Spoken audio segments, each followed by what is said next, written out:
আমি 1 কেজি দুধের ছানা করে সেটা দিয়ে রসগোল্লা করতে যাচ্ছি। সো আমি মেজারমেন্ট কাপের 1 কাপ চিনি নিয়েছি এবং 2.5 কাপ পানি। এবার আমি পানিটাকে শুধু ফুটে ওঠার সঙ্গে সঙ্গে আমি চুলাটা বন্ধ করে দেব। দেখেন কোনো তার কিন্তু এটাতে হয়নি। হ্যাঁ,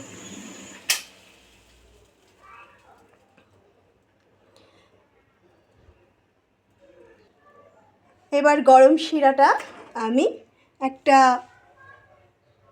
বাটিতে ঢেলে নিচ্ছি। বিষয়টা হচ্ছে বাটিটা এমন হতে হবে যেন তার নিচের অংশ সরু হয়, ঠিক আছে। ছানা কাটার জন্য নিয়ে নিলাম 1 কেজি দুধ, 1 লিটার দুধ আর কি। এটা আমি প্যাকেট দুধ নিয়েছি, যেহেতু আমার কাছে এটাই অ্যাভেলেবেল। লক্ষ্য করুন আমি হাঁড়িতে একটু পানি নিয়েছি। পানি দিয়ে যদি আমি দুধটা জাল করি সেক্ষেত্রে আমার দুধটা তলায় লেগে যাবে না। তো আমি দুধ ঢেলে নিয়েছি, আমি চুলা ধরিয়ে দিয়েছি। এবার আমি দুধটা চুলায় দিলাম। আমার দুধটা একটু বরফ আছে, যদিও একদম নর্মাল টেম্পারেচার দুধ হলে ভালো হয়, কিন্তু আসলে আমার কাছে এটাই অ্যাভেলেবেল মাত্র। তো ব্যস্ততার কারণে সময় বের করতে পারিনি, যে কারণে আমাকে বরফ শুদ্ধ দুধটাকেই জাল করে নেব আমি। এটা হচ্ছে সাদা ভিনেগার, সিরকা যেটাকে বলি আমরা। এখান থেকে আমি 3 চামচ ভিনেগার নেব, সঙ্গে 3 চামচ পানি। একটু পরপর দুধটা নাড়তে হবে, সম্ভব হলে নাড়তে নাড়তেই বলক তুলবেন, সেটা আরও ভালো হয়। তো আমি দুধটাকে নাড়ছি এবং বলক ওঠার জন্য অপেক্ষা করছি। দেখুন অলমোস্ট বলক আসা শুরু হয়ে গেছে, দুধ উঠলে ওঠা শুরু হয়ে গেছে। আমি যেহেতু একাই ভিডিও করছি এবং কাজ করছি, সো আশা করি একটু ক্ষমা সুন্দর দৃষ্টিতে দেখবেন। এবার আমি জালটা বন্ধ করে দিলাম, জাস্ট অফ করে দিলাম। এবার আমি এটাকে 2-1 মিনিট নেড়ে ঠান্ডা করব সামান্য। এবার যে ভিনেগার মিশানো পানি রেখেছিলাম আমি, সেটা আমি অল্প অল্প করে দেব এবং নাড়ব। ছানা কাটার জন্য অপেক্ষা করব। এখন কতটুকু লাগবে সেটা ডিপেন্ড করছে দুধের উপর। আমি দেখব কতক্ষণে ছানা কাটাটা হয়। যতক্ষণ না হবে ততক্ষণ আমি দিতে থাকব। আমি সম্পূর্ণ পানিটাই দিয়ে দিলাম বা ভিনেগারটা দিয়ে দিলাম, পানি মেশানো ভিনেগার। এবার আমি নাড়তে থাকি এবং দেখতেই পাচ্ছেন ছানাগুলো আলাদা হয়ে যাচ্ছে, দুধগুলো ছানা কেটে যাচ্ছে, ঠিক আছে। আজকে আমার রান্নার প্রথম ভিডিওটা, তো সবার কাছে ক্ষমা প্রার্থনা করছি। আমার আসলে কোনো প্রিপারেশন ছিল না, রান্না তো সবসময় করা হয়, কিন্তু ভিডিওটা আজকেই প্রথম, রান্নার ভিডিওটা।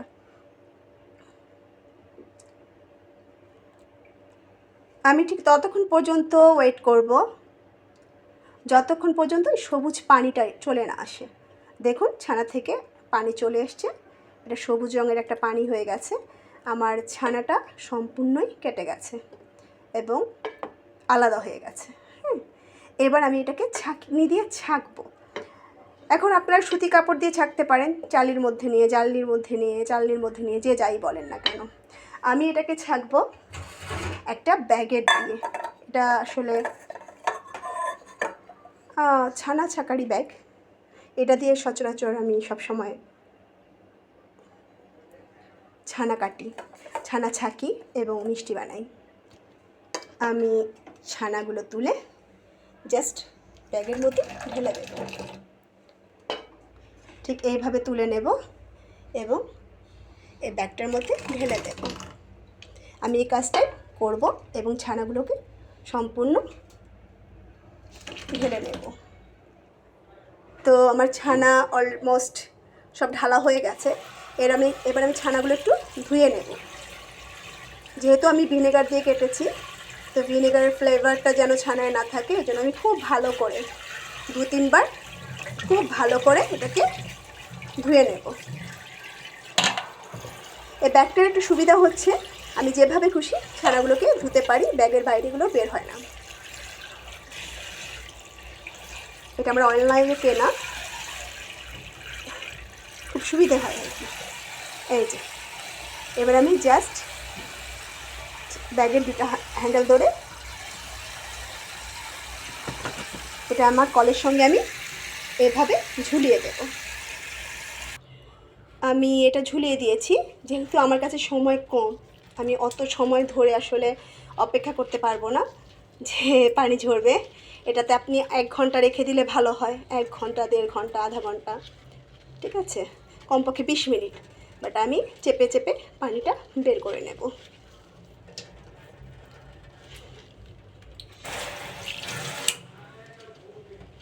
আমি চেপে চেপে পানিগুলো বের করে নেব।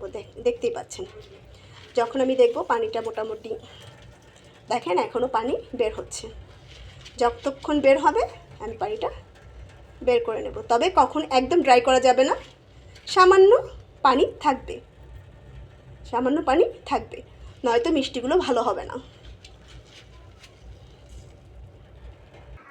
এবার আমি আরেকবার শিরা করব মিষ্টির জন্য, যে মিষ্টিতে ছানাটা হবে। এই জন্য আমি 1.5 কাপ, এবার আমি 1.5 কাপ চিনি নেব, 1.5 কাপ চিনি নেব, এবং তার মধ্যে আমি 6 কাপ পানি দিয়ে দেব। 2,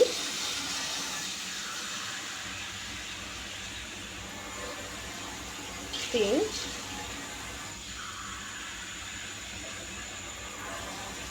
4,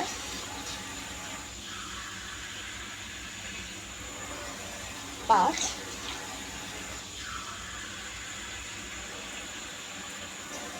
এবং 6। এবার আমি এটাকে ফুটতে দেব। যতক্ষণ এটা ফুটে উঠবে, ফুটতে থাকবে, ততক্ষণে আমি যতক্ষণ এটা ফুটতে থাকবে আমি চুলায় জাল দিয়ে গেলাম, এটা ফুটে উঠবে, ততক্ষণে আমি মিষ্টিটা তৈরি করে নেব। আমি চেপে নিংড়ে পানিগুলো বের করে নিয়েছি, তো ওটা এখন আমার কাজের উপযোগী হয়ে গেছে। এই যে ছানাটা এখন আমার মিষ্টি বানানোর উপযোগী হয়ে গেছে। আমার ছানা রেডি, দেখতেই পাচ্ছেন। ছানাগুলো কিন্তু একদম ঝরঝরে না, আবার পানিও নেই, হ্যাঁ পানিও নেই, এরকম করে নিতে হবে। এর সঙ্গে আমি নিয়েছি 1 চামচ চিনি, যেটা আপনার রসগোল্লার ভিতর একটা জালি তৈরি করবে, স্পঞ্জি ভাব আনবে। নিয়েছি কর্নফ্লাওয়ার 1 চামচ, এটা বাইন্ডিংয়ের কাজ করবে, এবং নিয়েছি ময়দা 1 চামচ, এটাও বাইন্ডিংয়ের কাজ করবে, যেন রসগোল্লাটা ভাঙবে না, তুলতুলে হবে কিন্তু ভাঙবে না। এবার যেটা আমাকে করতে হবে, আমাকে আস্তে আস্তে করে ডলে ডলে ছানাগুলোকে ভাঙতে হবে। জাস্ট হালকা হাতে আমি জাস্ট দেখেন এই হাতের এই অংশটা দিয়ে আমি ছানাগুলোকে প্রেস করব বা ডলবো, যাই বলি না কেন, ছানাগুলোকে একটু নরম করব। এই যে ছানাগুলোর দানাগুলো আছে, দানাগুলো জাস্ট আমি ভেঙে দেব। আমি ছানাগুলোকে ভেঙে দেবো, কিন্তু খুব আলতো হাতে, এটা খুব জোরে জোরে করা যাবে না। ছানা থেকে যেন ঘি বা তেল বেরিয়ে না আসে, সেদিকে খুব নজর রাখতে হবে, তাহলে কিন্তু ছানাটা মিষ্টিটা একদম ভালো হবে না। দেখেই বুঝতে হবে বিষয়টা, এমন করে নিতে হবে। জাস্ট ছানার গুঁড়ি গুঁড়ি ভাবটাকে ভেঙে নেওয়া, দ্যাটস অল। এবং আমি এগুলোকে মিশিয়ে দিলাম। আমার হাঁড়িটা একটু বড় নেওয়া দরকার ছিল প্লেটটা, বাট ছোটো হয়ে গেছে, ইটস ওকে। আমার আসলে আজকে প্রিপারেশন ছিল না, আমি জানি না কেমন হবে, বা সবসময় মিষ্টি বানানো হয় ঘরে, দই মিষ্টি বানাই, বাট ভিডিওটা কেমন হবে আমার আসলে ধারণা নাই, কারণ আজকে আমার প্রথম দিন রান্নার রেসিপি, তবে চেষ্টা করছি।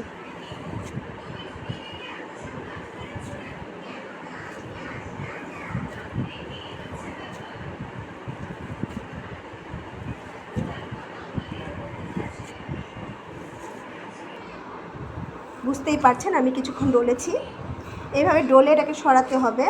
এটা আসলে 2 হাতে করতে হয়, যেহেতু আমি 1 হাতে করছি, এবং টেনে টেনে আবার একত্র করতে হবে। আপনি যখন দেখবেন যে ছানাগুলো সব উঠে আসছে বাটি থেকে, তার মানে আপনার ছানার প্রসেসিং কমপ্লিট। এবার এটা মিষ্টি বানানোর জন্য তৈরি। ঠিক আছে, আমার ছানা রেডি। দেখতেই পাচ্ছেন সফট এবং মিহি, কোথাও কোনো লাম্পস বা দানা নাই। আমি ছানাটাকে ডলে ডলে জাস্ট ঘুরিয়ে ঘুরিয়ে একটা লম্বা করে নিচ্ছি, কারণ আমি চাচ্ছি আমার মিষ্টিগুলো এক সাইজের হোক। দ্যাটস অল, হয়ে গেল। এবার আমি এটা কাটবো। এটা আপনি হাত দিয়েও কেটে নিতে পারেন, এটা ডিপেন্ড করছে আপনার উপর, আপনি কিভাবে এটাকে করবেন। বাট আমি এভাবে কেটে নিচ্ছি। আর ছানার কতটুকু ওজনের করবেন, মানে মিষ্টিটা কতটুকু বড় হবে, এটাও আপনার উপর নির্ভর করে, আপনি বড় করবেন না ছোট করবেন। আমি একটু মিডিয়াম সাইজ করছি। আর একটা কথা মনে রাখতে হবে, মিষ্টি বানানোর পর কিন্তু আপনি যে সাইজটা করছেন এটা কিন্তু ফুলে যাবে, ফুলে আরও বড় হয়ে যাবে। ঠিক আছে, ফুলে বড় হয়ে যাবে। আপনি কখন একটা জিনিসই আপনাকে বুঝতে হবে, সেটা হচ্ছে মিষ্টিতে কোনো ক্র্যাক থাকা যাবে না, একদম গোল গোল করতে হবে। তো এক হাতে তো সম্ভব না, আমি অফ ক্যামেরায় মিষ্টিগুলো বানিয়ে নিচ্ছি। আমার শিরা ফুটে উঠেছে, দেখতেই পাচ্ছেন। তো এই শিরার মধ্যে আমি মিষ্টিগুলো ছাড়বো। তো একটা করে বানাবো। দেখুন, আমার কোনো ক্র্যাক থাকা যাবে না, যতটুকু সম্ভব চেষ্টা করবো মিষ্টিগুলো যেন একদম নিখুঁত হয়। ঠিক আছে, একদম স্মুথ হয়। আমি যদি এটা বানিয়ে রেখে দিতে পারতাম, নিয়ে আসতে পারতাম, সেক্ষেত্রে আমার মিষ্টিগুলো একটু চ্যাপ্টা হয়ে যাওয়ার একটা সম্ভাবনা থাকতো। তো আমি একটা করে বানাবো এবং বিসমিল্লাহ বলে ছেড়ে দেবো চুলোতে। দেখুন, আমার সবগুলো মিষ্টি হয়ে গেছে আলহামদুলিল্লাহ। এই মিষ্টিগুলো আমি ছেড়ে দিলাম। তো এগুলো ফুটতেছে এবং ফুটতে ফুটতে এগুলো বড় হয়ে যাবে, শিরাগুলো ভিতরে ঢুকবে। আমি এবার এটাকে ঢেকে দেব। মোটামুটি হাই হিটেই রেখেছি, কারণ আমি হাই হিটে এটাকে সিদ্ধ করব। পুরোপুরি ফলো করলেই মিষ্টি হয়ে যাবে। দেখতেই পাচ্ছেন মিষ্টিগুলো ফুলে কিন্তু মাশাআল্লাহ ডাবল হয়ে গেছে প্রায়। তো মিষ্টিগুলো হতে থাক। একটু পর পর হাঁড়ির ঢাকনাটা খুলে বাতাসটা একটু বের করে দিতে হবে, নয়তো উপচে পড়ে যেতে পারে। আমি ফিরে আসছি 15 মিনিট পর। 5 মিনিট হয়ে গেছে। এখন আমি দেখব যে আমার মিষ্টিগুলো ঠিকঠাক হচ্ছে কি না। হ্যাঁ, মাশাআল্লাহ আমার মিষ্টিগুলো ঠিকঠাক হচ্ছে। তো আমার মনে হচ্ছে যে শিরাটা একটু কমে গেছে। শিরাটা একটু কমে গেছে, কিন্তু সেটা বড় কথা না। বড় কথা হচ্ছে আপনাকে দেখতে হবে শিরাটা ঠিকঠাক আছে না ঘন হয়ে গেছে। শিরাটা কমে গেলে প্রবলেম নেই, কিন্তু ঘন হতে দেওয়া যাবে না। শিরাটা একদম ঘন হতে দেওয়া যাবে না, শিরাটা অবশ্যই একদম পাতলা রাখতে হবে। রসগোল্লা শিরা কিন্তু পাতলা না হলে রসগোল্লায় মিষ্টি ভাবটা ঢুকবে না। তো ঠিক আছে, আমি আবার 5 থেকে 10 মিনিট পর এসে এটাকে চেক করব। আমি আরও 5 মিনিট পর চলে এসেছি চেক করার জন্য। দেখুন, আমার মিষ্টিগুলো কিন্তু পানি নিচে নেমে গেছে এবং পানিগুলো ঘন হয়ে যাচ্ছে, দেখতেই পাচ্ছেন। তো আমি এখানে আরও 1.5 কাপ পানি অ্যাড করব। লক্ষ্য করুন, আমি পানিগুলো সাইড থেকে দেব, জাস্ট সাইড থেকে, আমি মাঝখানে দেব না। ঠিক আছে, পানিগুলো আমি মাঝখানে একদমই দেব না, আমি সাইড থেকে পানিগুলো দেব এবং জাল ধরবো না। এটা হাই হিটেই আছে, হাই হিটেই থাকবে। এটাতে আবার বলক অটো চলে আসবে। আমি এটা ঢেকে দিচ্ছি। তো হতে থাক, আমি আসবো আরও 10 মিনিট পর। অলমোস্ট 15 মিনিট প্লাস হয়ে গেছে, প্রায় 20 মিনিটের কাছাকাছি হয়ে গেছে। সো আমি এবার দেখবো আমার মিষ্টিটা হয়েছে কি না। এখন আমি এটা চেক করার জন্য একটা কাচের কাপ নিয়েছি। যে কোনো কাপ বা পেয়ালা নিলেই হয়, বাট স্পষ্ট দেখা যেন যায় সেই জন্য আমি কাচের কাপ ব্যবহার করছি। এটার মধ্যে আমি এমন পরিমাণ পানি দেব যাতে একটা রসগোল্লা ডুবে যায়। তো আমি এখান থেকে একটা রসগোল্লা তুলব, বিসমিল্লাহ।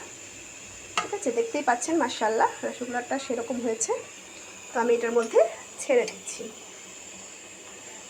রসগোল্লাটা ডুবে গেছে, দেখতে পাচ্ছেন রসগোল্লাটা কিন্তু পানিতে ডুবে গেছে, তার মানে আমার রসগোল্লাটা হয়ে গেছে। যদি সেটা না হতো সেটা ভেসে উঠতো, এটা ডুবতো না, পানির উপর ভেসে থাকতো। রসগোল্লাটা আমি নামিয়ে এনেছি। তো এখন যেটা করতে হবে, আমি প্রথমে একটা শিরা করেছিলাম 1 কাপ পানির সঙ্গে এক কাপ চিনির সঙ্গে 1.5 কাপ পানি দিয়ে। শিরাটা অলরেডি ঠান্ডা হয়ে গেছে, আমি সেটা ফ্যানের নিচে রেখে দিয়েছিলাম, ঠান্ডা হয়ে গেছে। এবার যে কাজটা করব, আমি এই রসগোল্লাগুলোকে এখান থেকে তুলব এবং এই শিরাটায় ছেড়ে দেব। আমার 1 কেজি ছানায় 9টা গোল্লা হয়েছে, রসগোল্লা হয়েছে 9টা। তো এটা ডিপেন্ড করবে আপনি কত বড় সাইজের বানাচ্ছেন সেটার উপর। আমারটা কিন্তু বেশ বড়ই হয়েছে, ছোট নয়, বেশ বড়ই হয়েছে, দেখতেই পাচ্ছেন বেশ বড় হয়েছে। এটা 1/4 চামচ, প্রায় 1 চামচ, তার মানে বেশ বড় হয়েছে। এটা মিডিয়াম সাইজ বলতে পারি। আসলে আপনার হাঁড়ি পাতিল কি নিচ্ছেন সেটা ইম্পর্টেন্ট না, যদি রেসিপিটা ঠিকঠাক ফলো করা হয় ইনশাল্লাহ যে প্রথম রাঁধুনি তার হাতেও রসগোল্লা হয়ে যাবে। শুধু আপনাকে রেসিপিটা ঠিকঠাক ফলো করতে হবে। দেখুন আমি এটা দিয়ে দিয়েছি, এটা এখন ঠান্ডা হবে। ঠান্ডা হওয়ার পর আমি এটাকে ফ্রিজে রাখবো।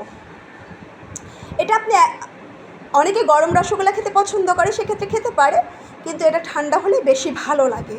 এটা ঠান্ডা হলে এটা টেস্টটা পুরোপুরি চলে আসবে। তারপরও আপনাদের দেখানোর জন্য আমি একটা রসগোল্লা ভেঙে দেখাচ্ছি। আমি এখান থেকে একটা রসগোল্লা নিচ্ছি, দেখতেই পাচ্ছেন মাশাআল্লাহ তুলতুলে, কিন্তু ভাঙেনি, দেখতেই পাচ্ছেন একদম রসে ভরা তুলতুলে একটা রসগোল্লা। হ্যাঁ, এটা ভাঙবে না যদি আমি হাত দিয়ে না ভাঙি। আমি একটা কেটে দেখাচ্ছি আপনাদেরকে। এটা অনেক গরম, এটা ঠান্ডা হলে আরও সুন্দর হবে। দেখুন ভেতরটা কত জুসি এবং কত সুন্দর, একদম দোকানের মতন। এটা খেতেও একদম দোকানের মতনই লাগবে, কোনো তারতম্য হবে না যদি আপনি রেসিপিটা ঠিকঠাক বানাতে পারেন। বরঞ্চ দোকানের চেয়ে ঘরেরটা বেশি ভালো হয়, যেহেতু আপনি ঘরের প্রোডাক্ট দিয়ে বানাচ্ছেন, এটা হাইজেনিক হয়। আরও ভিডিও ইনশাল্লাহ শেয়ার করব, চেষ্টা করব। গত পরশু রাতে আমি দই বসিয়েছিলাম, টক দই, কালকে সারাদিন ফ্রিজে ছিল। তো দেখুন মাশাআল্লাহ, ওয়ান টাইম দোকানের চেয়েও বেশি টেস্ট হয় খেতে ঘরের। এটা অলরেডি হাফ খাওয়া হয়ে গেছে। তো এটার রেসিপিও ইনশাল্লাহ শেয়ার করব। যদি আপনাদের ভালো লাগে তাহলে কমেন্ট করে জানাবেন। প্রথম ভিডিও, ভুল ত্রুটি হতেই পারে, প্লিজ ক্ষমা সুন্দর দৃষ্টিতে দেখবেন এবং অবশ্যই কমেন্টস করবেন কেমন হলো।